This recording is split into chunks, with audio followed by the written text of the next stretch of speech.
ስጦታ እግዚአብሔር ይመስገን። ቸል ያላለን አምላክ ስንጓዝ ማዕበሉን አቋርጠን ስለማይነገር ስጦታው እግዚአብሔር ይመስገን። ስለማይነገር ስጦታው እግዚአብሔር ይመስገን። ቸል ያላለን አምላክ ስንጓዝ ማዕበሉን አቋርጠን ስለማይነገር ስጦታው እግዚአብሔር ይመስገን። የሕይወት እስትንፋስ ዘራብን ሕያው እንድንሆን ይህን ያደረገ አምላካችን እግዚአብሔር ይመስገን። ስለማይነገር ስጦታው እግዚአብሔር ይመስገን። ስለማይነገር ስጦታው እግዚአብሔር ይመስገን። ቸል ያላለን አምላክ ስንጓዝ ማዕበሉን አቋርጠን ስለማይነገር ስጦታው እግዚአብሔር ይመስገን። ነፋስን ገስጾ ማዕበል አቆሞ የሚያሻግር የዓለም ፈተና ቢበዛም እርሱ መጠጊያችን። ስለማይነገር ስጦታው እግዚአብሔር ይመስገን። ስለማይነገር ስጦታው እግዚአብሔር ይመስገን። ቸል ያላለን አምላክ ስንጓዝ ማዕበሉን አቋርጠን ስለማይነገር ስጦታው እግዚአብሔር ይመስገን። ዳግም እንዳንሞት በሞቱ ሞትን ይርታልን የምንመካበት ትንሣኤን ሰላምን ለሰጠን ስለማይነገር ስጦታው እግዚአብሔር ይመስገን። ስለማይነገር ስጦታው እግዚአብሔር ይመስገን። ቸል ያላለን አምላክ ጓዝ ማዕበሉን አቋርጠን ስለማይነገር ስጦታው እግዚአብሔር ይመስገን። ከሲኦል እስራት ተፈተን ነፃ የወጣንበት መስቀሉን ለሰጠን ለአምላካችን እንዘምር በእውነት። ስለማይነገር ስጦታው እግዚአብሔር ይመስገን። ስለማይነገር ስጦታው እግዚአብሔር ይመስገን። ቸል ያላለን አምላክ ስንጓዝ ማዕበሉን አቋርጠን ስለማይነገር ስጦታው እግዚአብሔር ይመስገን።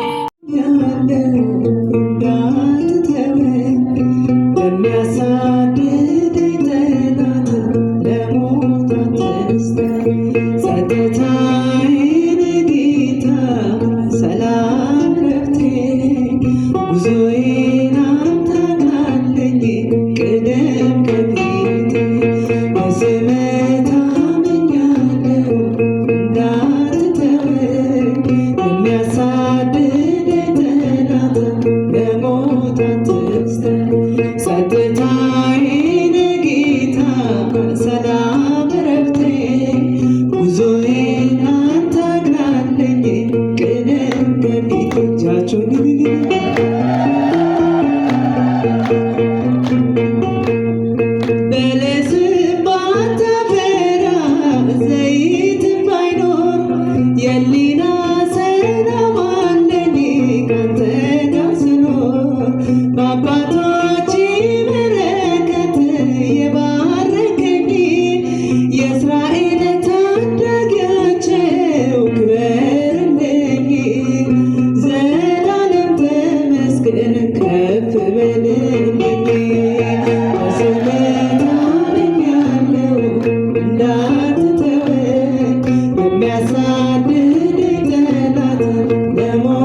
እንናገራለን በጸሎት ጊዜ። እግዚአብሔር አይደለም የሚናገረው በጸሎት ጊዜ። በጸሎት ጊዜ ጸሎት ማለት የዕለት እንጀራችን ምን በለን ነው? አቤት በደላችን ምን በለን? ይሄን የሚናገረው እግዚአብሔር ነው። እኛንን የምንናገረው በጸሎት ጊዜ። በጸሎት ጊዜ እኛን እንናገራለን። ማን ይሰማል? እግዚአብሔር ይሰማል። በኪዳን በቅዳሴ በወንጌል በዝማሬ ጊዜ ደግሞ ማን ይናገራል? እግዚአብሔር ይናገራል፣ እኛ እንሰማለን። ስለዚህ እኛ ስንናገር እግዚአብሔር ሰምቶ ይመልሳል። እግዚአብሔር ሲናገር ደግሞ እኛ እንሰማለን። ስርዓቱ ይሄ ነው። ነገር ግን እግዚአብሔር እኛን ይሰማናል ብዙ ቀን፣ እኛ ግን እየሰማነው አይደለም።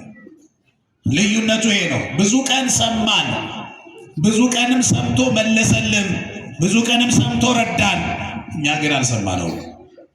እግዚአብሔር ይሰማናል፣ እግዚአብሔርን ግን እኛ አንሰማው።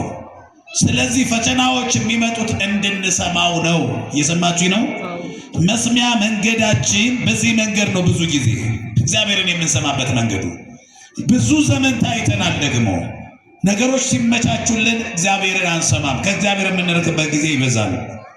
ሰዎች እንጀራ ሲበሉ ሁለት አይነት ውጤት ነው የሚኖራቸው። አንደኛው እግዚአብሔርን ያመሰግኑበታል። ያበላኝ ያጠጣኝ፣ የዕለት ምግቤን ያላሳጣኝ እግዚአብሔር ምን ይበል ይመስገን ይላሉ። ሁለተኛዎቹ ግን በልተው ጠጥተው ሲጠግቡ እግዚአብሔርን ከማመስገን ይልቅ ኃጢአት ሰርተው እግዚአብሔርን ያሳዝናሉ።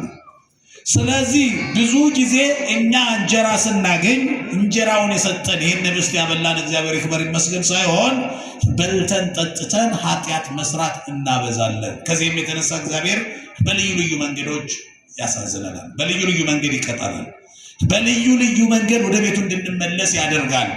በልጅነት መንፈስ እኛ ደግሞ ሁሉን ለመጥፎ ነገር መስሎን ተረጉመዋለን። ልጅ ሁል ጊዜ የፈለገውን ሲያጣና ሁሉ ነገር አለሟላለት ሲል ወላጅ እንደጨቆነው፣ ወላጅ እሱን እንደሚቀጣ፣ ወላጅ በሱ ላይ ክፉ እንደሆነ ያስባል። በምንም ተአምር ወላጅ ለልጁ ክፉ አይሆንም።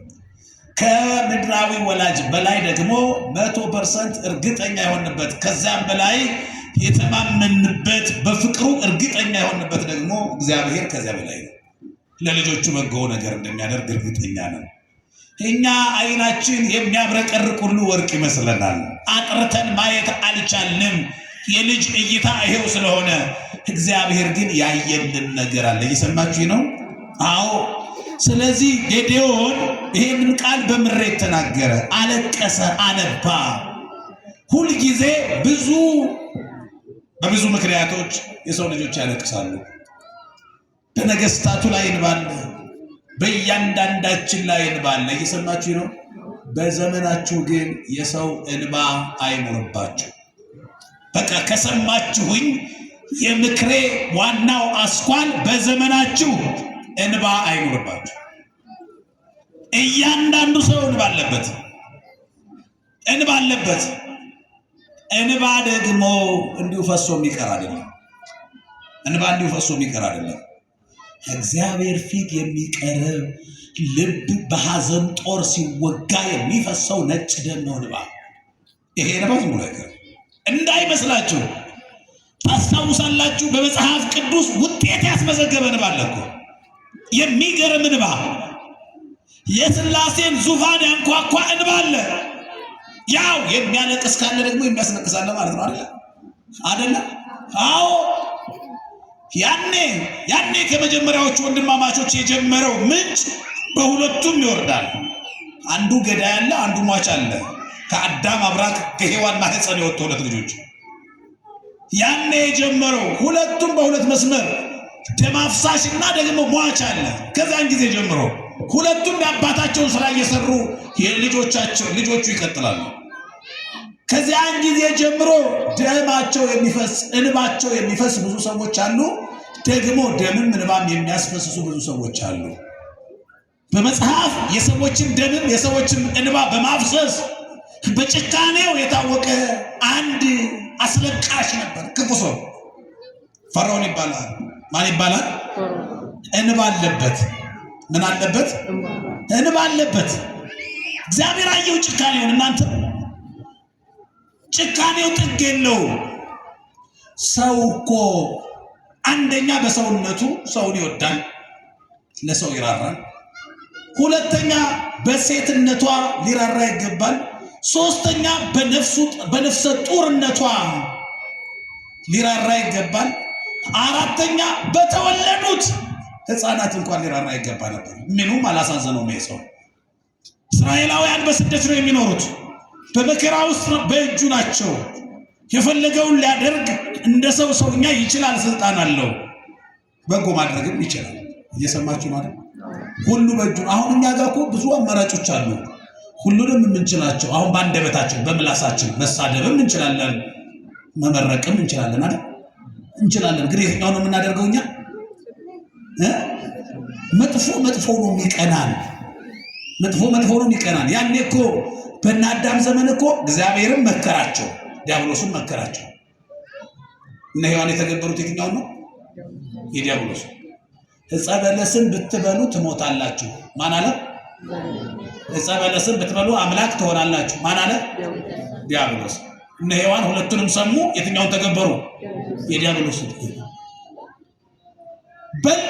እስቲ አለ ደግሞ እግዚአብሔር ድንገት እስቲ የሚበላ ነገር ደግሞ አድርጌ ለየዋና ደግሞ እስቲ የሚበላው ከተሻላቸዋልና ቀየረው ሕጉን። የመጀመሪያው ሕግ ዕፀ በለስን ምን አትበሉ ነበር? አትብሉ ነበር። ቀየረው በሚበላ ስጋዬን ምን በሉ ብሉ ሲል ደግሞ አንበላም። በቃ ሁልጊዜ ፊታችንን ማዞር፣ ሁልጊዜ ተቃራኒ ሆነበት። እንዲህ መኖር ፈለገ። ታዲያ ይሄ ጨካኝ ንጉሥ እስራኤል ዘሥጋ በሱ ግዛት ውስጥ ናቸው፣ ስደተኞች ናቸው። በስደት ዓለም መብት የሚባል የለም። በዓል ማክበር የለም። በስደት ዓለም ሙሉ ጥጋብ የለም። በስደት ዓለም ሙሉ ደስታ የለም። ሙሉ እርካታ የለም። ይኸውላችሁ ለበዓል ምናልባት የሚበላ ትበሉ ይሆናል። በልታችሁ ጠጥታችሁ ምግቡ ሲትረፈረፍ ግን ምነው ይሄን የእናቴ አብራይ ነገሮች የሚል ሌላ የዘመድ ረሃብ ይጀምራል። ሌላ የዘመድ ጥማት አለ። በባዕድ ሀገር ሙሉ ደስታ የለም። ሙሉ እርካታ፣ ሙሉ ጥጋብ የለም። እስራኤል ዘሥጋ በዚህ ስቃይ ነው የሚኖሩት። ጡብ እያቦኩ ጭቃ አርማታ እያቦኩ ነው የሚኖሩት። በዚህ ህይወት ውስጥ መኖር መብት የሚባል ነገር የለም። የዓመት ዕረፍት ፈቃድ የሚባል የለም። ሁልጊዜ መስራት ግዴታቸው ነው። እዚህ የምትኖር አንዲት ራሄል የተባለች ሴት ነበረች። ራሄል ይህን ስራ መስራት አለብሽ ተብላለች። የምትወልድበት ቀን ደረሰ። ስራ እየሰራች ኧረ እባካችሁ የምጥ ስሜት እየተሰማኝ ነው፣ የምወልድበትም ጊዜ እየደረሰ ነው፣ እያመመኝ ነው፣ ልጄ ልውለድበት እባካችሁ። ትቀልጃለሽ እንዴ? ያንቺን ስራ ማን ሊሰራ ነው? አንቺ የምትወልጂው በይ ስራሽን ስሪ ተባለች። ጭቃ እያቦካች ነው። እስቲ እግዚአብሔር ያሳያችሁ። ምጥን እስቲ ያስቡት። እንኳን ስራ ላይ ሆኖ እንኳን በስደት እንኳን ጭቃ እያቦኩ እንኳን በጠላት በወዳጅ በዘመድ ተከቦ ምቹ ቦታ ላይ አዋላጅ ባለበት እንኳን ደጋፊ ባለበት እንኳን ከባድ እኮ ነው። እሷ ግን ጭቃ እያቦካች እንድትወልድ ሆነ። እዚያው ጭቃውን እያቦካች ልጆቿን ወለደች። ጭቃ ላይ የማህፀኗ ፍሬዎች ወደቁ። ምንም ቅር አይለው ምናት ምንም ፍቅቅ አይለው። እንዴት አይነት ልብ እንደሆነ እግዚአብሔር ያሳያችሁ። አንዳንድ ጊዜ ሁላችሁ ኃጢአት ስትሰሩ ወደ ልባችሁ ድንግጥ የሚል ከሆነ ገና ህሊናችሁ አልሞተም ማለት ነው። የመነሳት ተስፋ አላችሁ ማለት ነው። በዚያ ድንጋጤ ውስጥ ጌታ ሆይ በመንግስት አስበኝ ብላችሁ ያንን ኃጢአት ጥላችሁ ለመውጣት አምላካችሁን እባክህ እንደወጣ እርዳኝ፣ ያንተ ክንድ ይደግፈኝ፣ ኃይል ሆነኝ ብላችሁ መጸለይ ያለባችሁ። የሆነ ጊዜ ላይ ግን ያ ኃጢአት ኖርማል መምሰል ከጀመረ ያኔ ወዮላችሁ። በኃጢአት ማትደነግጡ ከሆነ መጨረሻው የኃጢአት ጣሪያ ላይ እየደረሳችሁ ነው። ኃጢአት ሰርታችሁ በመስራታችሁ ስትጸጸቱ ገና በመሄድና በመምጣት መካከል ያለ ነው። የፈርዖን ልብ መዝናኛው ነው ይሄ ኃጢአት። ድሆች ሲያለቅሱ ይሄን ማየት ነው ለሱ። እንደ ፊልም ነው የሚያዩናል። ሄደህ አልቅሶ ምንም ድራማ ስታዩ የሚያለቅሱ አሉ አይደል? አንዳንድ ሰው እኮ ቢያንስ ፊልም እያየ እንኳን እኮ ያለቅሳል። እውነት እየመሰለው የሰውን ባያራራው። እሱ ግን የፊልም ልቅሶ አይደለም የሚያየው፣ የእውነት ልቅሶ ያያል። ምንም አይመስልም። እንዲያውም አለ የሰው ደም ጭቃን የበለጠ እንዲጠነክር እንደ አርማታ እንዲበረታ ያደርገዋልና ልጆችሽን እዛው ጭቃው ላይ እርገጭ አላት። አይኗ እያየ የወለደቻቸውን ልጆቿን በባዕድ ሀገር ያለ እድርተኛ ራሷ ቀበረች፣ ረገጠቻቸው፣ ደማቸው ፈሰሰ፣ ሐዘኗ በረታ። እስከዛሬ ብዙ ያልተመዘገበላቸው ያልተነገረላቸው ብዙ ሰዎች አልቅሰዋል።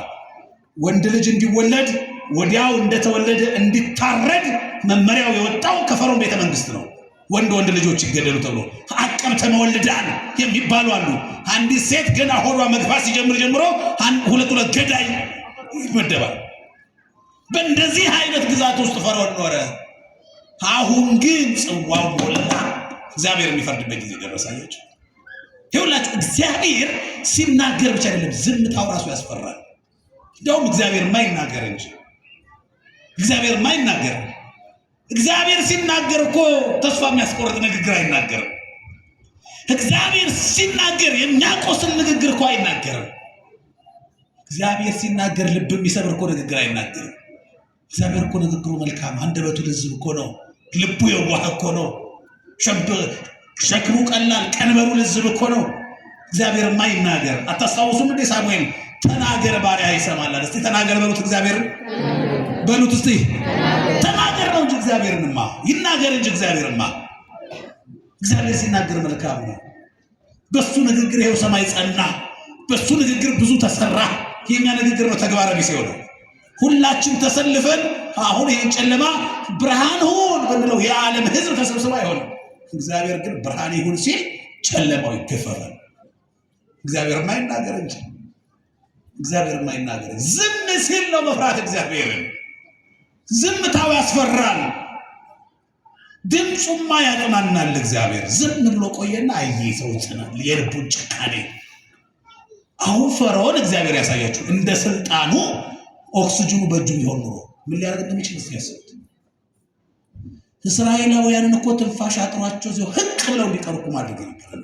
ይሄን ሊያደርግ ይችላል። እግዚአብሔር መልካም ነው። አያችሁ ይሄንን ንጹህ አየር በመንግስታት እጅ በቻይና እጅ አላደረገውም። እግዚአብሔር ለነፍሳችን ወሳኝ የሆኑ ለህይወታችን ወሳኝ የሆኑትን ነገሮች ራሱ እግዚአብሔር ነው ማኔጅ የሚያደርገው የሚቆጣጠረው። ቀንና ሌሊቱን፣ ክረምትና በጋውን፣ ይሄንን አየር ሌላውን ነገር እግዚአብሔር ራሱ ነው። ማብሪያ ማጥፊያው እሱ ጋር ያለው። ይሄ በሰው እጅ ቢሆንማ ሰው ያውቀዋል። እግዚአብሔር ጭካኔው ጥግ የለውም። ስለዚህ ራሔል አለቀሰች። እንባ ዝም ብሎ አይቀርም። እስከዛሬ የሚፈሰው እንባ ወደ ታች ነው የሚፈሰው። የራሔል እንባ ግን ወደ ላይ ፈሰሰ። እንባዋን በእጇ በመዳፏ ተቀብላ ወደ ሰማይ ረጨችው። በእውነት የእስራኤል አምላክ አለህን ብላ ያ እንባ የሥላሴን ዙፋን አንኳኳ። እግዚአብሔርን ለፍርድ ቀሰቀሰ። እግዚአብሔር ተነሳ። አሁን አየ፣ ጽዋው ሞላ። እግዚአብሔር በዚህ ጊዜ ነበረ። ሙሴ እንዲወለድ አደረገ። እስራኤል ነፃ እንዲወጡ አደረገ። እስራኤል ነፃ ሲወጡ በሙሴ አማካይነት ለካ ግብፅ የተወረረ ከተማ ነው የምትመስለው። እነኚህ መጤዎች ስደተኞች እየተባሉ ስማቸው የሚጠፉት እስራኤል ዘሥጋ ለካ የከተማዋ ውበት ናቸው። የተወደዳቸው የእግዚአብሔር ልጆች የቤት ሰራተኞች ካሏቸው፣ በድርጅታችሁም በቤታችሁም ውስጥ የምታስተዳድሯቸው ሰራተኞች ካሉ እንባ እንዳይኖርባቸው አደራ። እንዳይመስላችሁ ልጆቻችሁን ሳይጸየፉ የሚጠብቁ፣ የሚንከባከቡ፣ የሚያጸዱ፣ መልካም የሚያደርጉላችሁን በመልካም ማንነት ያዟቸው። ፈርዖን ይህን ማድረግ አልቻለም። ለከተማዋ ጌጥ ውበት የሆኑትን ስራውን ያቃለሉለትን የእሱን ሸክም የተሸከሙለትን ገፋቸው። ደማቸውንና እንባቸውን አፈሰሰ። እግዚአብሔር ነፃ አወጣቸው። እኒህ መጤዎች አባታቸው ነው የሚሄዱ ብሎ ተከትሎ ሊይዛቸው ሲሄድ እግዚአብሔር ባህር ከፍሎ እነሱን አሻገረ። እየሰማችሁ ነው። የውሃ ግድግዳ እየተደገፉ በታሪክ ለአንዴና ለመጀመሪያ ጊዜ አለፉ። ትናንትና ያለቀሱት አሁን ንሴብሖ እያሉ ይዘምራሉ። ትናንትና ያስለቀሳቸው ፈርዖን ግን ለነሱ በተከፈለው የኤርትራ ባህር ውስጥ ሲገባ ለነሱ የተከፈለ ያ ባህር በሱ ላይ ወደ ፈሳሽነቱ ተቀየረና እዛው መቃብር ሆኖ ድፍን አደረገው። የጠላታቸውን ሬሳ እያዩ ዘመሩ። እግዚአብሔር ይችላል፣ እግዚአብሔር ይፈርዳል። እስካሁን ዝምታውን ያዩ እስራኤላውያን ግን እንዴት እግዚአብሔር እንኳን ዝም አለ ይሄን ግፍ እያየ ብለዋል። እንዴት ይህን ሁሉ መከራ እያየ እግዚአብሔር ዝም አለ ብለዋል። እግዚአብሔርማ ስራ ላይ ነው። እግዚአብሔር ስራ ላይ ነው። የዓመት እረፍት አይወስድም፣ ፈቃድ አይወስድም። እግዚአብሔር ያለ እረፍት ነው የሚሰራው። እግዚአብሔርማ እሱማ ባይሰራ የአብርሃን ሂዶ ይሄ ጨለማ ይመጣል እንዴ? አይመጣም። እግዚአብሔርማ ስራ ላይ ባይሆን ይሄ ጨለማ ሂዶ የነገው ብርሃን መቼ ይመጣ ነበረ? እግዚአብሔር ስራ ላይ ነው። እግዚአብሔር ሲሰራ ግን ቅድም እንዳልኳቸው በድንቅ አሰራሩ በራሱ ቀመር ሳይቸኩል፣ ሳይዘገይ፣ ሳያማክር፣ ሳይሳሳት በጊዜው ድንቅ አድርጎ ይሰራል። ስለዚህ የእኛ ድርሻ ምንድነው መሆን ያለበት ከተባለ ጌታ ሆይ አድነን። እስቲ በሉ ድገሙት። በቃ አድነን። የእውነት አምላክ ነህ፣ በእውነት ፍረድ፣ ነፃም ማውጣን። ተመልከተን። ዘመናችንን አለ ኤርምያስ በልቅሶ። በነገራችን ላይ ሰቆቃው ኤርምያስን በደንብ አለበት። በቃ በዚህ ዘመን ሊጸለይ የሚገባው የልቅሶ ጸሎት ሰቆቃው ኤርምያስ ምዕራፍ 5 ነው። ይሄ አቤቱ የሆነብንን አስብ የሚለው እዚያ ላይ በጣም የሚገርም ቃል አለ። ዘመናችንን እንደ ቀድሞ አድስ ይላል። እስቲ በሉት። በጣም የሚገርም ቃል። ዘመናችንን እንደ ቀድሞ አድስ፣ እንደ ቀድሞ አድስ። አስባችሁታል? ዘመን ሲታደስ እንዴት እንደሚሆን። አሁን እኮ ዘመን መለወጫ ይምጣ ማለት እኮ አይደለም። ባለንበት ዘመናችን ምን በለው አድሰው። ምን ማለት እንደ ቀድሞ ነው። እንዳምናው እኮ አይደለም፣ እንደ 2017 ምናምን እኮ አይደለም፣ እንደ ቀድሞ። እስቲ የቀድሞውን ዘመን አስቡት። የቀድሞው ዘመን እኮ ለኛ ምግብ እንዲሆኑ ተፈቅዶልን ለበዓል ዶሮ ሲታረድ፣ በግ ሲታረድ እንኳን አይናችን እንድናይ የምንጨፍንበት የምንራራበት ለእንስሳ ነበር። አሁን ዶሮ ሲታረድ አይደለም፣ በግ ሲታረድ አይደለም፣ ሰው ሲታረድ እንኳን እየቀረጽን ምንም አይመስልም። ዘመናችንም እግዚአብሔር እንደ ቀድሞ ያድስልን። አሜን በሉ። ለእንስሳት የምንራራበት ማለት እኮ ለአራዊት የምንራራበት ያ የማንከፋፈልበት ዘመን ኢትዮጵያ እኮ ያቺ ነበረች። አባቶቻችን ምስክር እኮ ናቸው። በቀድሞው ዘመንማ ሰው ከአንበሳ ጋር ኑሯል እኮ። ሔዋን አቡነ ገብረ መንፈስ ቅዱስ ምስክር ናቸው። ያ የቀድሞው ዘመንማ እኮ ሰው ከአንበሳ ጋር ኑሯል። ሔዋን አቡነ ሳሙኤል ዘዋልባ ምስክር ናቸው።